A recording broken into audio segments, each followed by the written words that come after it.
Hello my dear friends, you're on the Military Summary channel. In this short video we're going to discuss the most important events that took place during the previous night of the local time. And first we're going to talk about the United States of America because we have a lot of very interesting updates, and the most important are coming from the highest authorities. For example, the White House has made direct threats against Russia. White House Strategic Communications Coordinator John Kirby said that the United States military would likely intervene if Russia achieves victory in the conflict in Ukraine. The US military will very likely have to get involved if Putin achieves a strategic victory in Ukraine.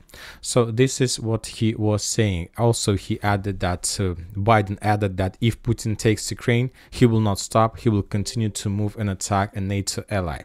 So the situation is very complicated because the Senate haven't approved the fundings for Ukraine, and this is from one side, and from the other side we see the situation, for example, in Venezuela, where the President Maduro officially announced the annexation of West Guyana to Venezuela, and we don't see any reaction from the Western countries, from United States of America. So how can countries like Guyana believes United States of America if they can't, let's say, do anything in Ukraine? So, but the situation in this area is almost the same. Of course, two different regions, but anyway. Also, we got the first report that a helicopter has gone missing near the Venezuela-Guyana border. Now let's move to Ukraine. We got also lots of very interesting updates, and according to some information we have, Zelensky is going to leave Ukraine. He's going to leave his position as a president. Maybe it's just rumors or speculations, but the information we have that there is something like a preparation, and according to information we have, Yermak is going to replace Zelensky on his position. Obviously, this is not something like Zelensky will transfer him the power. Obviously, there are going to be some elections, but as I understand, before elections, Zelensky needs to solve the issue with Zaluzhny. Also, today we got report that the United States of America sent another military aid to Ukraine, and this is very important because the numbers are very interesting. I judge and try to make conclusions about the military aid base. There are a lot of positions very difficult to understand what is going to be next, but I always judge the military aid based on the rounds of small arms munition, as we discussed. And as you can see, the number of rounds of smaller arms ammunition will be increased. According to the previous 3 military aids that were sent to Ukraine, the Ukrainians received almost 3 million every day.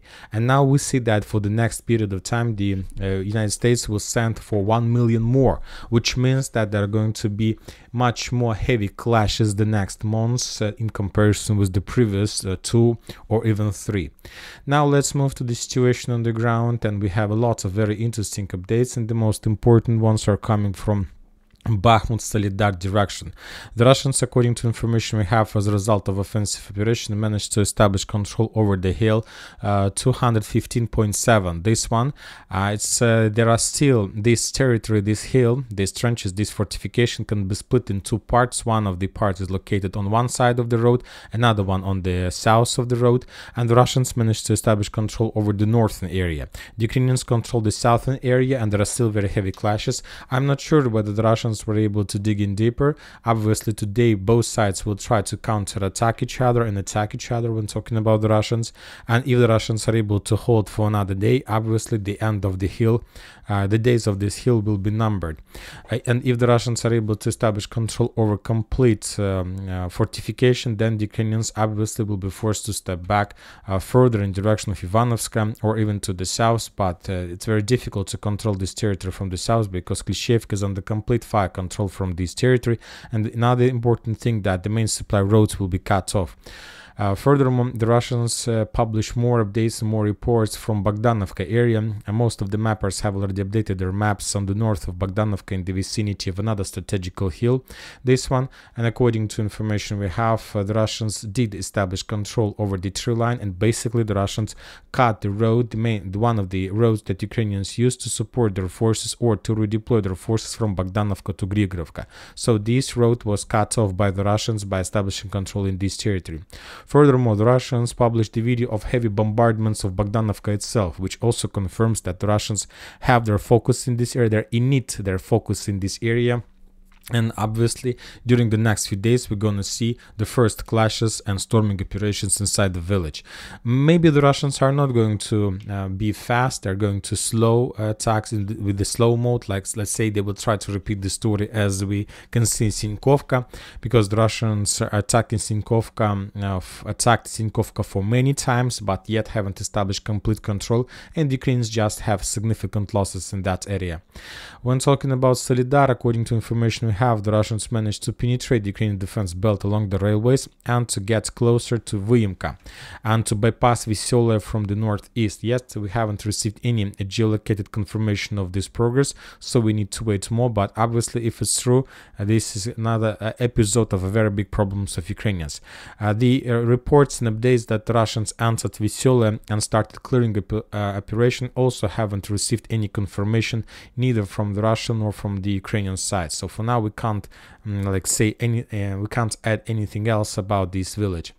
When talking about Kupiansk frontline Liman, we got few details, few updates from this territory. First, and probably the most important, that Ukrainians managed to collect a critical mass and counterattack the Russian positions on the west of Yagidne. And as a result of that attack, the Russians were forced to step back from the edge tree line. Basically, the Ukrainians returned control over this territory. But to tell the truth, nothing special. This territory changed its owner for many times during the previous phases of special military operation.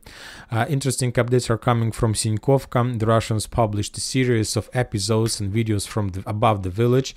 There are helicopters flying above this territory, and in a minute we're gonna see this episode. So the thing is that the Russians are trying to say that there is some control over this territory, that Ukrainians are under very heavy fire, that there are still very heavy clashes. The Russians are not in a hurry to capture this territory completely, and they try to, let's say, to make the same story as in Krynki, like to force the Ukrainians to send more and more reserves to the edge position, and when these forces arrives on the edge position, the Russians try to destroy them.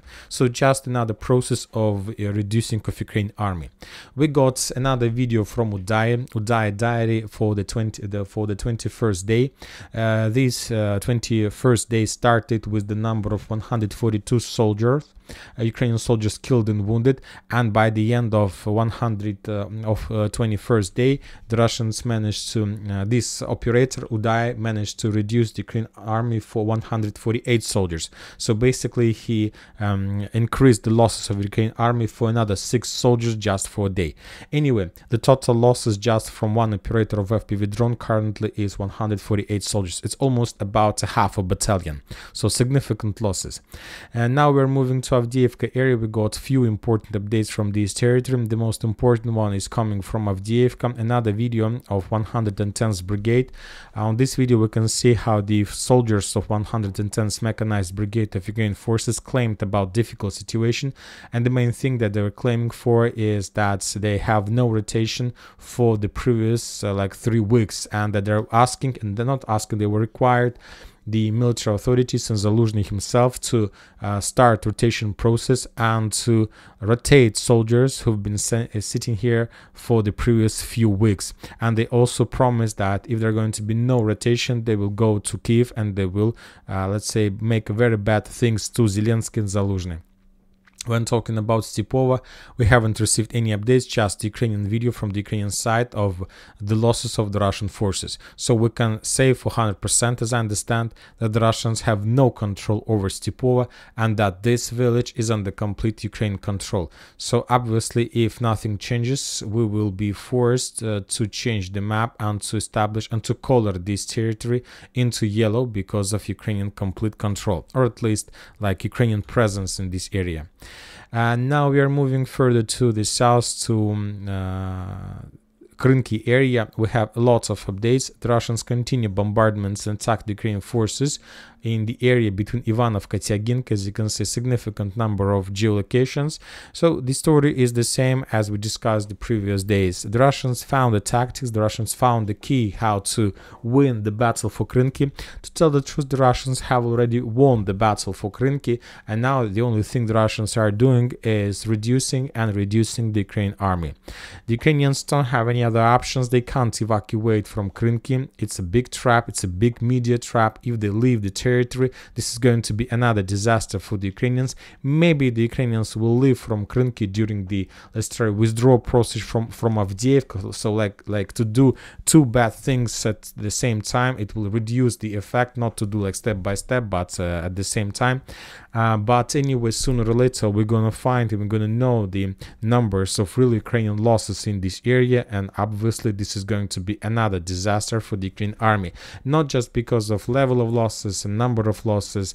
The biggest disaster from Krynki area is that Ukrainian military authorities have destroyed 4 the most powerful and experienced brigades, like 35th, 36th, 37th, and 38th Marine Brigades. And this is the main disaster. They could maybe do this mission with just Territorial Defense Brigade, but they were using elite forces and they lost elite forces on this direction. And that's it for this short video. Military Summary channel reminds to condemn any violence in the world. Thank you for watching. Subscribe to my channel, put your likes, join my Patreon, and have a good day. Bye bye.